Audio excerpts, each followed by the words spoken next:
the live video is starting. We are now live. We are live. Hello, and welcome to tonight's live Q&A with the writer of our brand new play, The King's Head, Charlotte Groombridge.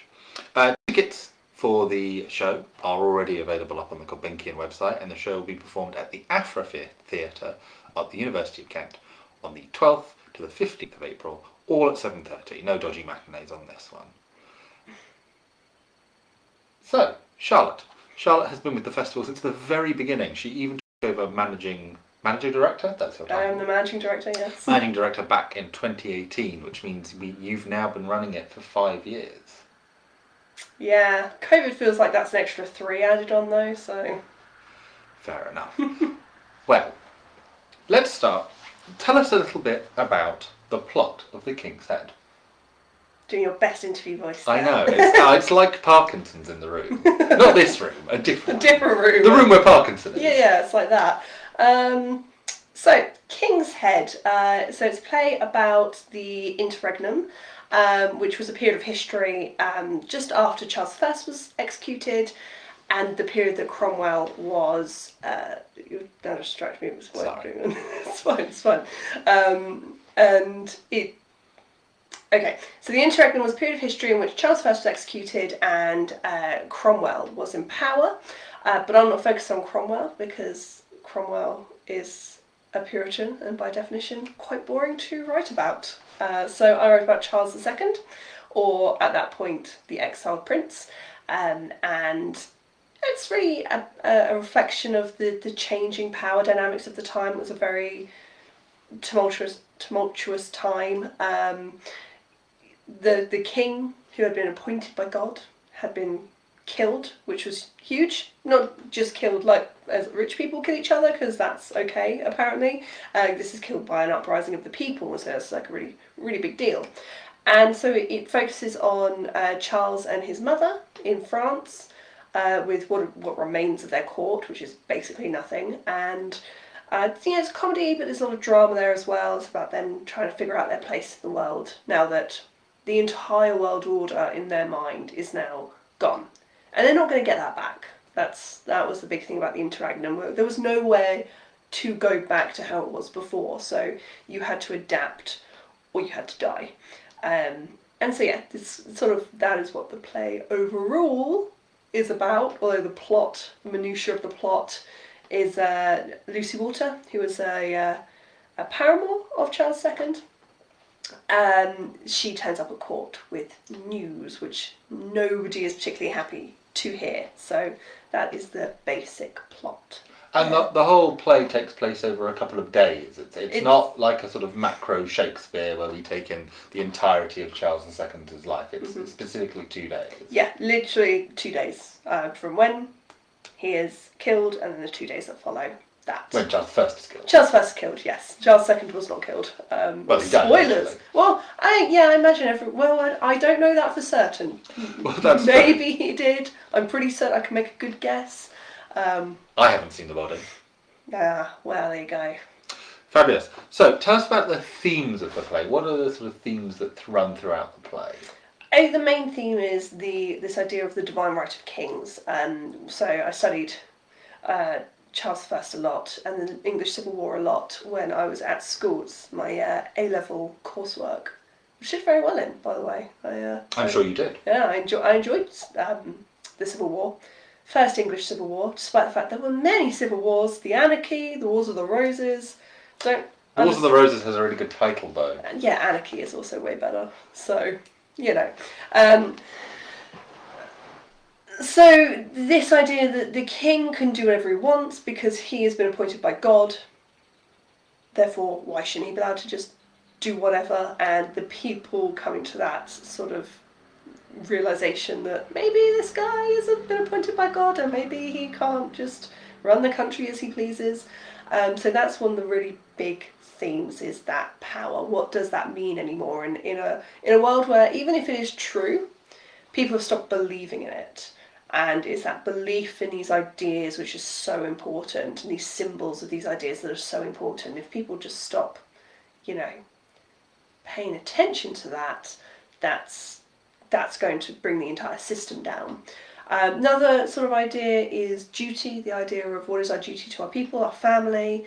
When these duties conflict with each other, then how is that a bit of an issue?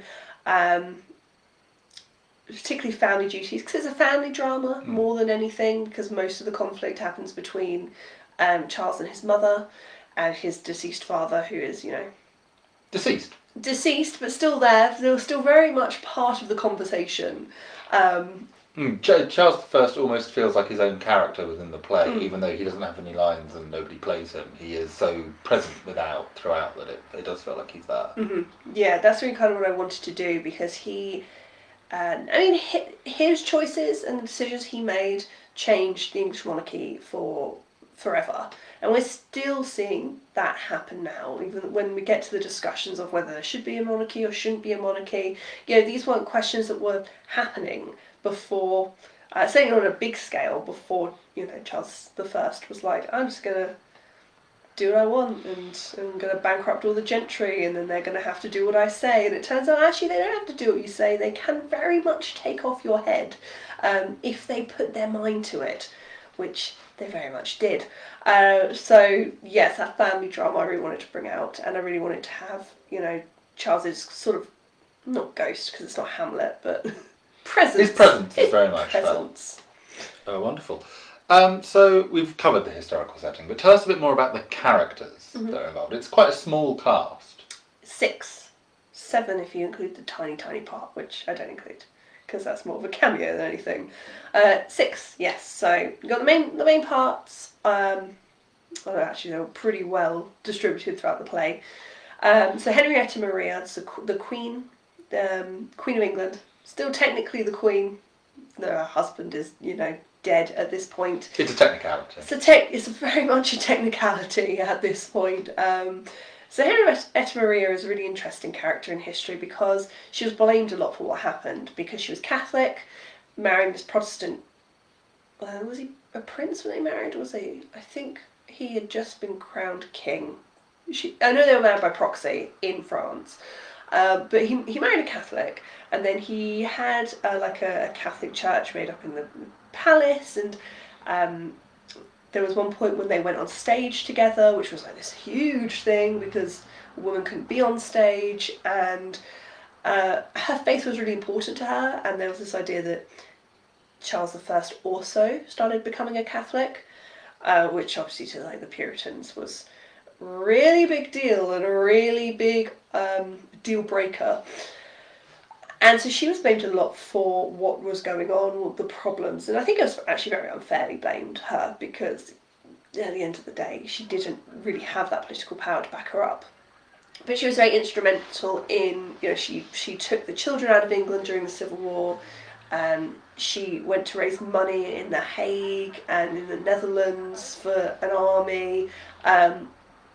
If anything, she did more than Charles II actually did in trying to win back the throne. And so, she's very much clinging, but she's the mother, so she's clinging on to these ideals that have been drummed into her that she believes in. And it's difficult for her to come to this new realisation that the world is different. Having a Catholic queen, or the king having a Catholic wife, it's been quite a big deal, because how long after sort of Mary, it's Mary the First, isn't it? Yeah. She was the sort of the big Catholic ruler, and she was very much not popular. And Elizabeth took it back the other way. Yeah. What's the sort of time difference? So you had Mary the First, and you had Elizabeth the First, and then Elizabeth I had no heirs, and so went to James the First. But James the First really went hard on Catholics because of the gunpowder plot, which They annoyed him. Yeah, trying to blow it up really did annoy him. And so this way, the idea of priestholds came in, so that people trying to hide their Catholic roots. So to be honest, and I've studied this period of history quite extensively, I honestly have no idea why he would have married a Catholic. It seems like a really stupid decision to make. So Charles I is James I's son. Yes, right. was his son, which must have meant, I don't know. I think that James I could not have brokered this deal, because he did not like Catholics very much. He also hated witches. I don't know. He was a bit of a weird one. Maybe it was a bit of youthful rebellion against Daddy. I think it was a lot of, France making up these geopolitical alliances with France is always a good idea at certain points, but it was not a popular decision, and it continued to be a really bad decision. And then Charles I did seem to become quite Catholic as he developed this relationship, and this was the big concern that she was raising the children Catholic, and so Charles II, who was the heir, was going to be this Catholic king who was going to be like another Mary, who was just going to, kill people in the streets. Little did I know Charles had absolutely no intention of doing that, because that's too much like hard work. And he also didn't seem to have huge convictions in terms of religion. But to be honest, it's probably the first thing that Charles I did that really cemented himself as an unpopular ruler, because this was a really big deal that he married a Catholic, and then was like, that might also be Catholic, I don't know, maybe I will, maybe I won't, I'm also going to bring her on stage and do all sorts of other stuff that the gentry just did not like. So, it was a big deal. So Henrietta Maria is being played by Tessa Taylor. Wonderful Tessa. The wonderful Tessa, who we've seen on stage in the last year as Worcester in Henry IV Part 1 and as Dogberry in the Panto. What about Prince Charles? So Prince Charles is a very interesting figure. And what I try to get out of Charles is this idea that he's born to this duty, and it's a duty he doesn't choose, it's a duty he has to do, because that is what you're born into. He doesn't have a choice, and it's this, talk about all these poor people who don't have any choices, and it's hard to feel sorry for somebody born into privilege and be like, oh, boo-hoo, they also don't have any choices, which, it's difficult. I haven't tried to make Charles this massively sympathetic character, but that idea that he is also struggling against a situation that, for him, he's always just been told, you're going to be king, unless you die, you're going to be king. And he's like, cool, I guess I'll just be king. And now there's this question of, if you want to be king, you have to fight for it. And it's like, but if he doesn't want to be king, then why would he fight for it? Sarah is correct. Tessa is fantastic. Tessa is fantastic. That is very, very wise to say that. And Prince Charles is being played by Cal Harbottle, who was Peter in Peter and Inez last year. Fabulous as well. He was wonderful in that. So next up, I think the next character to discuss is probably Lucy Walter, who brings the bombshell announcement to the court. Absolutely. She's being played by Heather Russell Kay, who is a newcomer to the festival. Tell us a little bit about Lucy. So Lucy's an interesting one, because she was a paramour of Charles, but I won't say one of the other bombshells she brings, because it's a bit of a... But you can make an educated guess based on paramour. There's two bombshells, and one of them is more of a twist than the other. Yes. So, but yeah, it's difficult to talk about Lucy without talking about the first bombshell, so I think I should... I mean, it's revealed in the first 5 pages. It's the first 5 pages. So she turns up with a child, who she says is Charles's child, and that's a whole thing, because at the end of the day, Charles needs powerful alliances. Lucy Walter is not a powerful alliance, and this is a poor court who don't really have any options apart from maybe just marrying Charles off to somebody who's super rich and has an army. And so Lucy comes, and this idea of this bastard child threatens that. But I think in history she's always sort of seen as this kind of scarlet woman. Charles certainly had a way of getting women and probably men as well to into bed, and it's this idea that she would have seduced him, which I think is kind of stupid, because like, who has all the power in that relationship is the young exiled prince who's flaunting that he's a prince. So yeah, I didn't want to write her as this, as she's always seen as this just whore who was trying to get anything she could. Whereas I think in the play she comes across very much as a victim of not just Charles but also of circumstance. Yeah, I mean, but a victim with agency.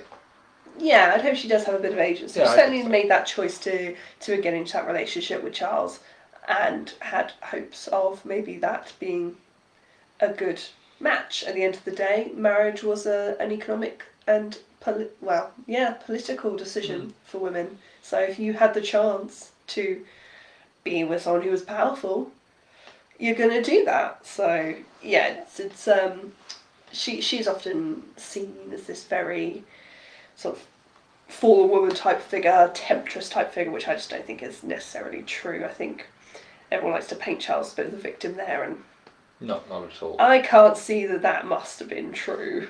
Fabulous. So then we have there are two lords of the court. We have Lord Digby, who's played by Alex Rose, who you may remember. He played Timon in Timon of Athens. He played Banquo in Macbeth the year before last, and he played Hades in Hades and Persephone. As well, he's been in lots of other things. He's been lots of our pantos. He's been in lots always of pantos. Hilarious. Always very sweet. And then you have Lord Wilmot, who's being played by Jerry Housego, who was Northumberland in Henry IV Part 1 last year. So you've got these two lords with there's quite an age gap. Yep. I'm going to generously say at least 15 years. The script says 10. I don't know who wrote that. Yes, you have Wilmot, the older character, part of the old guard, probably well past his prime and should just be retired, but you're in the middle of a civil war, so you don't retire.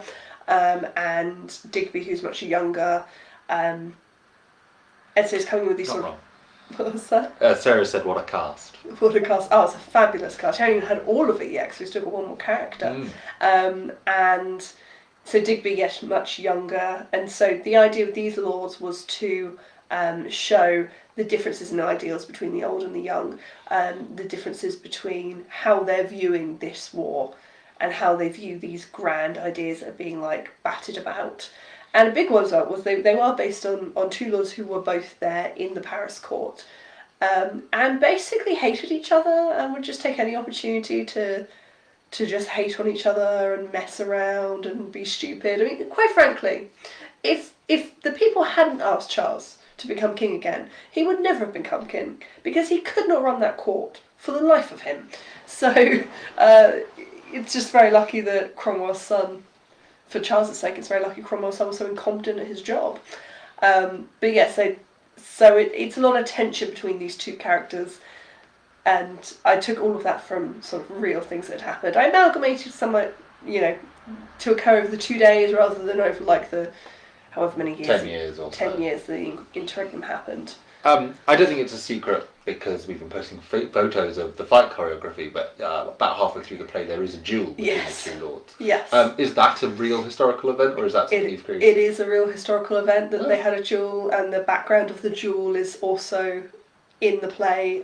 Because when I was researching it, and I thought I need like some lords. I need some lords that had like some story, and then I found these two, and I was like, oh, here we go.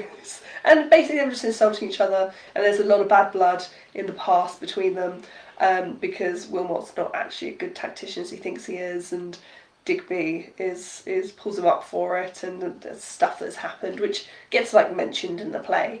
And yes, they just have a duel, and I won't say who the outcome is because that will ruin the. You'll have to watch the show. Have to watch the show to know who wins. But yeah, it's just them. It's like, the Cromwell's taken over the country. The king has just lost his head. Priorities. Get your priorities right. But this is kind of what was happening in the interregnum. Was they kind of half-heartedly tried from Scotland to get into England and overthrow the parliamentarians. And then they gave up, and Charles was pretty happy to sit in France and do bugger all. Too much like hard work. And mess around, absolutely. And so I wanted to bring that sort of idea that everyone's just not on the ball, because there is a reason why they're not winning, and it's because they're really not trying, it seems, to win. So yeah, I wanted it to be, as a lot of comedy comes from those scenes, but there's also some pathos when they have their conversations with Charles about honour, about duty, about the right to rule. So they do serve their purpose outside of just being comic relief, but they are also quite a bit of comic relief. They are, and they are very funny. So the last character, not including yourself, is Lady Catherine, being played by the fabulous Leanne Lines, who has been in, she was Eros. It was Eros, wasn't it? In last year's Hades and Persephone. She was Puck in last year's Midsummer Night's Dream. She was in Hamlet. She was in Macbeth. She's been in... A wonderful Malcolm in Macbeth. A wonderful Malcolm in Macbeth. The only time I've ever remembered Malcolm at the end of Macbeth, I have to admit. But she's a CSF stalwart, and we're very glad to have her. Tell me a little bit about Lucy, Lady Catherine. Lady Catherine is more of an invention, as just a lady of the court, and her job really is to kind of be that sort of foil for Henrietta Maria. The idea is that she's this very young lady of probably the French court, although it's vague. She might have come over with Henrietta Maria, and it's to show that sort of loss of power dynamic, because these are Prince Charles, Queen Henrietta Maria. They've come from a place where they have all the power. They're used to wielding it. They're used to people just doing as they say, and now they're at a point where they don't have that anymore, and the people around them aren't following orders like they used to. And so Lady Catherine is there to sort of to show that, and to show that step down the power they've had. They're going to have to get used to, because they don't go back to the place they were before. They went back to the crown from a very steep step down from power, and this is kind of them starting to learn that. But she isn't based on anyone real. I chose Catherine because that is the name of Charles's eventual wife from Portugal or Spain. She was from Portugal or Spain, but I can't remember where. Although this is not meant to be the same Lady Catherine, or it could be. Who knows? It's all left open that way. Exactly. So we've gone through all the characters who are in the play, and we've mentioned one of the characters who isn't in the play in Charles I. But Cromwell is a really big presence, is a sort of fearful spectre throughout the play. Why didn't you put him in, I guess, is the... Oh man, Cromwell's so boring. He's so boring. Oh, who wants to watch a play? I watched the film Cromwell, and I was bored of that man from 5 minutes in. The Puritans are not fun to write about. But also, the thing about the Puritans is, especially Cromwell, was just very dogmatic in his thinking. Like, do this, and then it will lead to this. That is not fun to play around with. He's not going to have, like, high concept conversations with people. He doesn't have a sense of humour, as far as I'm aware. I can't imagine he did. And also, to be honest, once you get past the Civil War, he has no interesting struggle. Everything went really easy for him after that. I think you can write interesting stories about things that happened in Cromwell's reign, because his presence and the way he shaped the country, the awful things that happened in Ireland, all of the ridiculous laws he brought in really affected the country. But him as a person, I couldn't think of anything worse than watching an hour and a half play based on him, because he is dull. And I think that's one of the big problems with the Cromwell film that I had to watch for school, is they put him in really early on, even though he's not actually involved in the story. So they put him as one of the MPs that the king came to arrest, even though actually he wasn't there. He wasn't one of those MPs. Oh, I didn't know that. Yeah, I don't know why. I don't know why they think Cromwell's so interesting he had to be in every scene.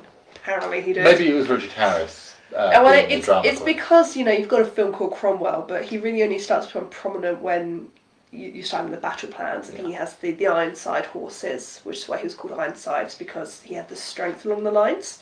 So he had these, and it was called an Ironside defence, and it meant you couldn't do a pincer movement. Oh, I assumed it was because he was in a wheelchair. Oh, I wish. Oh, that would have been way more interesting, and then you could have solved mysteries, and that would have been fun. But I think that is subject to copyright if we did that version of Ironsides. Okay. But yeah, I didn't put him in because I honestly find the man so dull and tedious that there's no angle there. There's no angle. It's just, I'm doing this because God wants me to. Fair enough. I've got a couple of questions left, but I'm just going to say, if anyone is watching, please do drop any questions that you have for Charlotte, or for myself, but mainly for Charlotte, in the comment section, and we will try our best to answer them. But I just preferably about the play, but I mean, go crazy. Yeah, nothing salacious, please. Well, you can, I just might not answer it. Might not, So why did you write this play? What inspired you to write it? Well, there's a lovely little pub called the King's Head on Wincheap. Sadly closed. Which is a shame, because it's a lovely little pub. And there has a big gold sign on the backboard of the garden that reads the King's Head, funnily enough, not the name of a different pub, name of their own pub. And I thought that would be a very interesting title for a play, because I'm a crazy person. I like to do things like that, apparently. And I had the central conceit of this box on the stage, which is on from the first moment to the last moment. And from that, I was like, oh, you could do something interesting with that. Obviously, the King's Head is in direct reference to Charles I. And I started looking into it, and there's not a lot on the interregnum in terms of what there is written about it or talked about, really. People seem to focus on Cromwell, but you don't really focus on Charles. And I think Charles II is such a fascinating historical character. Like, if you compare sort of him to King John, and King John signing Magna Carta and having this huge, like, all this power stripped from him, and it was a really big deal, and King John is seen as this real failure of a king for that, which in many ways he was. Good for us, obviously, great for us. For him, was terrible. Yeah. Whereas Charles II, he had an even greater step down from power. Like, when he came back to be king, they said to him, look, you can't really have any of the power. We don't want to give you that much. And we also don't want you to kill anybody who was involved with killing your dad. And you have to sign this and agree to this and this and this and this. And, there was a point where everyone was like, he's not gonna agree. There's no way he's gonna agree. But he's like, nah, actually, I'm cool. Just do this. I don't really want to make decisions. I'd rather just make more sort of sweeping decisions about how to change the country. So pumping loads of money into the arts and the sciences, which led to a huge period of enlightenment, allowing women on stage. Come back and be like, we have to open all of the pubs and the theatres, and everyone should be happy, and we should all just be having a good time. And it's strange how any other king would have been like, oh, and all he cared about was like fun, and all he cared about was like drinking and having loads of women and all this stuff, and you'd see that king as weak. But Charles II is actually a very good king, and it's because he was a good king, because he didn't feel the need to throw his power around. And I think it showed actually quite a lot of strength and quite a lot of power, that he was like, I don't care, you just do that, you run the country how you want, and we're going to have really fun things like having the theatres again. And then women are going to be on the theatres. And not just because I'm having sex with Nell Gwyn, but maybe that's the reason, who knows. One could also argue that if he hadn't been as brilliant as he was, the monarchy wouldn't have survived. I mean, two bad Charleses in 50 years. Possibly not. The monarchy coming back relied on him being flexible and him willing to accept these compromises. And had he not, it probably would have pushed... If he had been as ready to go towards his father was, because his father was pretty, like, if someone says something bad, like, he dissolved Parliament because they insulted him. He was like, right, no more Parliament, we're not going to have it, I'm just going to make all the decisions. Because he was stubborn, and he was hard-minded, and he wouldn't accept, seemingly he wouldn't accept criticism, and they would do stupid things, and they get criticised for it, quite rightly. And then he'd be like, I don't care, I'm going to get rid of all the MPs, and I'm going to arrest them, even though I'm totally not allowed to do that. And Charles II didn't. He was like, oh, okay, cool, I don't want to do this anyway, and because he compromised, now we have the monarchy. And you see in a lot of European countries that had monarchy at the same time, and they lost those monarchies. And they lost them because they cling on to a very, very old past where the monarchy could rule outright with fists of iron. Our monarchy learned quite early on, you can't do that. But also, you can blame Charles I for the destruction of those monarchies, because it said to the people, it's actually, you know what, you can do that, and everything kind of turns out okay in the end, so maybe if you don't like your king, just behead him and see what happens. Or if you're French, behead him and everyone he's ever met. And then just keep beheading, then just keep going, and then bring the king back a bit, and then get rid of him again. Yeah, I mean, that was a mess. Which is also possibly why Charles III has recently cancelled his trip to France. Because of all the unrest, he thought, well, they get a bit choppy with the old monarchs at this time. And they only stopped using the guillotine in 1970. I'm sure they still have one. I'm sure they could wheel it back out. Oh, it must be so easy to make a guillotine, is all I'm saying. So we have a couple of questions. from the audience, from the studio, not the studio audience, but from the audience at home. So Barnaby, hello Barnaby, asks, why is it the right time for this play? Why is it the right time for this play? Well, to be honest, I hate talking about the monarchy. I really do, because they bore me. I'm a little bit of an anti-monarchist, as you probably won't have guessed. But at the moment, we are just not stop talking about people leading the monarchy and what is your duty to the monarchy. Should we have a monarchy? All of this stuff that's going on with, I'm not going to say names. We all know what we're talking about here. We all know what we're talking about. And we're just going through this huge political change. Because even though the monarchy really does not have that much power, in theory, because of the symbol that they are of the country, and because of the sort of status they hold, they still actually do hold a fair bit of power in terms of how we look down the world stage, and our money is covered in it, and our stamps are covered with it, and our anthem is God Save the King. So it's not like we got rid of the monarchy and we were like, oh yeah, no, that's not going to happen again. It's a huge part of what it is to be seen as British culture. And I think this play really does discuss that. Where is the place of a monarchy in a modern world? Because do we have it in a modern world, or do we just leave it as a symbol of the past, something that is a tradition that we get rid of? Or is there still a place for a monarchy that accepts that it doesn't have all of the privileges it once had, and maybe gives up some of those privileges for everybody's benefit? That's very interesting, actually. I hadn't really thought of it like that, but because Elizabeth I reigned for everybody's lifetime, and so for her to pass away, there was discussion about possibly abolishing the monarchy or restricting their powers even more, and it's going to be a Charles who's going to be discussing that. So I hadn't really thought about that. Do you think the fact that Charles is choosing Charles III to be his royal name, and he could choose anything? That's a fascinating choice, because since Charles II there wasn't another Charles. They've all chosen, like George, there's been 6 Georges, 8 Edwards, 8 Henrys, but Charles was left, as was James, but James more because there's that big Scottish connection in terms of the Stuarts. But Charles as a name represents the destruction and the rebirth of the monarchy. So the fact that he is sticking with Charles, I think it is a pretty fascinating choice. It is that idea of rebirth into the 21st century. Possibly. We don't know what kind of King Charles III is going to be. He might. Because being the monarchy as we are now in a modern age, the monarchs live so much longer, so it means that we're not going to have a young monarch probably ever again, unless some horrible tragedy happens, because you don't want tragedies to happen. Even if you're anti-monarchist, you don't really want tragedies to happen. But the reality is, because everyone lives a lot longer and everyone's a lot healthier, you're not going to see like an entire royal family killed by typhoid, which means like a young baby has to be king. You're going to see old kings and old queens. And so, even though Charles III, as he will be, is going to be an old man, it doesn't necessarily mean he's going to be rooted in the traditions of the past. He could be a very different king.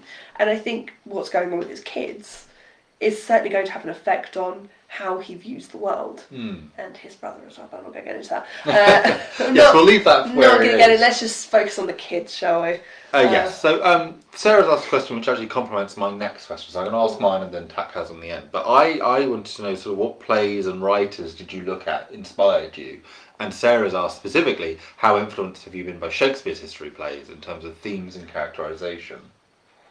That's a bit of a tricky one with Shakespeare's. I'll start with yours, I'll go to the Shakespeare's. I kind of watch plays more than I read them, but I do love watching plays. I love Pinter. I think Pinter is really good because he has those pauses, and the big thing about Pinter plays, if you put it on, you have to slow the script down. It's one of the big things you have to do according to the rights, because he will always put a pause in. And I like writing dialogue that way, because I think a well-placed pause could say a lot. Because that's how people speak. We dance around the... Sorry, about to sneeze. No, I'm not, I'm fine. Lied to you there. We dance around the issue, and we take those beats and those moments to dramatically pause. And I think in a play you can get a little bit carried away in terms of dialogue. There is plenty of dialogue. I do love writing dialogue, but sometimes the pause can say more than anything. So Pinter is one of the playwrights I really admire. I love The Birthday Party, particularly. That was an incredible piece of theatre. I really like Aaron Sorkin's sort of style as well, that really quick back and forth, which I think he does quite well. So a lot of the play is dialogue rather than monologues. There are some monologues in, but I use them more for effect. I think dialogue is more dynamic. I really like good dialogue. That's quite interesting as well, because there's kind of polar opposites in terms of speed. Mm-hmm. Pinter is quite often very slow and Sorkin is ridiculously fast. That's quite interesting. Yeah. And thinking about rehearsals that we've been in, the play is either going a mile a minute or it's going not glacial, but it goes between those two speeds very quickly and very naturally. Yeah, so it has those points of back and forth, and then there's a stop where people sort of draw for breath. And I think that's what makes it also interesting for the audience, because you're going with it and you're like, oh, okay, take a step back and a pause to digest what's just happened and then move forward. I also have Chekhov. I think Chekhov does character within dialogue really well, and he's very funny. Yeah. He's very funny. It's one of the things I personally think we lost in the sort of latter half of the 20th century, was the idea that Chekhov was funny. Oh, funny Chekhov. Well, some of those translations are unbearable. Absolutely unbearable.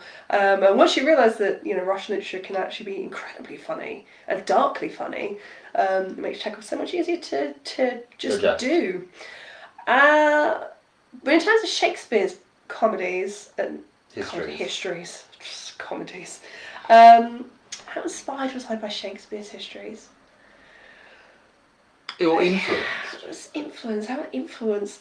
I suppose you would be quite a good one to ask about that, since you're directing it. I think Shakespeare doesn't just present the facts of any of his historical figures' lives. He uses their lives to tell a story. He uses Henry V, which will be on this summer, to tell... Plug the festival. Got to plug the festival. He uses Henry V to sort of tell a patriotic, rousing story that was used to, we were at war at the time, and that's what the play was. It was effectively a puff piece. He uses Richard III to demonise that family. Yeah, get more funding for sweet theatre. Exactly. We've all been there, Will. We've all been there. He doesn't say this, he casts his historical figures as either heroes or villains or somewhere in between. There's always an angle. There's always something he can latch on to. And I think that's what you've done with Charles most of all, because he is the most historically well-known character, and you're using him to tell a story about power and about it's not just the monarchy as well. I draw more parallels in rehearsal, not to the modern royal family, but to the modern political system. People who believe they have the right or the destiny to rule. Yeah, we've all just come out from one of them, haven't we? Well, we might be going back in. We never know. We'll see what happens in the elections. But yes, there are people like that, both in this country but also in America, that sort of believe themselves. All over the place. What happened in Brazil, Bolsonaro. Well, exactly. And that's what I think as well, is that's where I think you've drawn the most from Shakespeare, is in that using it to tell us a greater story rather than just, this is a play about the Battle of Agincourt. Yeah, I think so. It's less, there's lots of historical fact in there. Everything that happened in the play, in a sense, did happen. Which is very Shakespearean. Yeah. Most of the things that happened. I recontextualised it and, added some stuff in. I certainly don't do as many monologues as Shakespeare does. No. And the text is not written in iambic. No, it is not written in iambic. It is written just in prose. Standard English. Which I think also be easier to digest and have those modern parallels as well. Yeah, I think so. Yes, I think the fact that Charles speaks like someone of today makes it easier to sort of pass.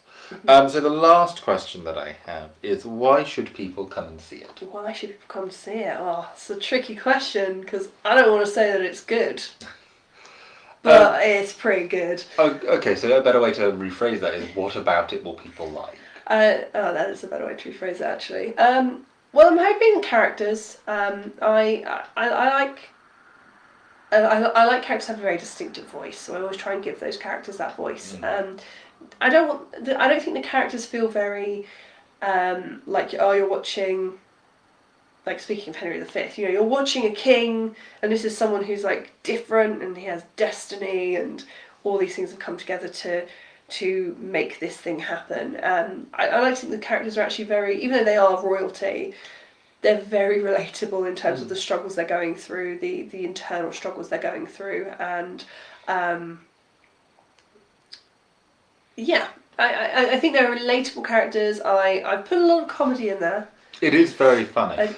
I do like to put a bit of comedy. It's very dramatic, and there's lots of pathos to it, but there's also, yeah, and that family drama as well. It's a very relatable family drama for I think for a lot of people, even though a lot of people don't have to worry about the future of the entire royal family, but we do all have those expectations that are set up for us that we don't necessarily have any choice and can't really change, and we're aware we can't change those expectations, and so there's that resentment of, I know I have to do a good job of this, but I did not ask to do this job. And I think anyone who works in anywhere, even outside the family, is that point of, I understand that this is kind of the thing I'm supposed to do, but I didn't ask for you to make these choices, and now I'm the one that's having to sort it out.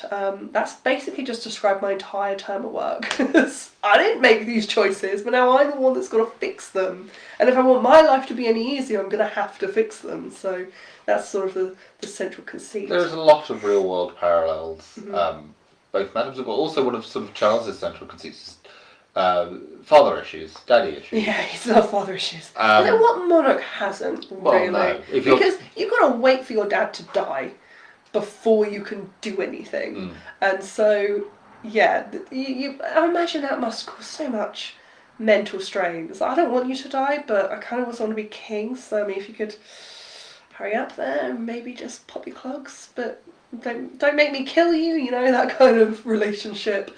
But also the actors are all fabulous. They are so good. They are giving so much depth and heart to the script, and I think anyone who watches can really enjoy it. Even if you don't like the script, you'll love the actors acting it. Hopefully you'll like the script as well. But yeah, they do such a good job that that's definitely a reason why you should come and see it. The play will be on at the Afra Theatre on the 12th to the 15th of April. It starts at 7:30 and the show runs at about an hour and a half without an interval. So you'll be away and to the pub by 9. That's a good reason to do it. I think that's a good reason to do anything. It barely impacts on your drinking time.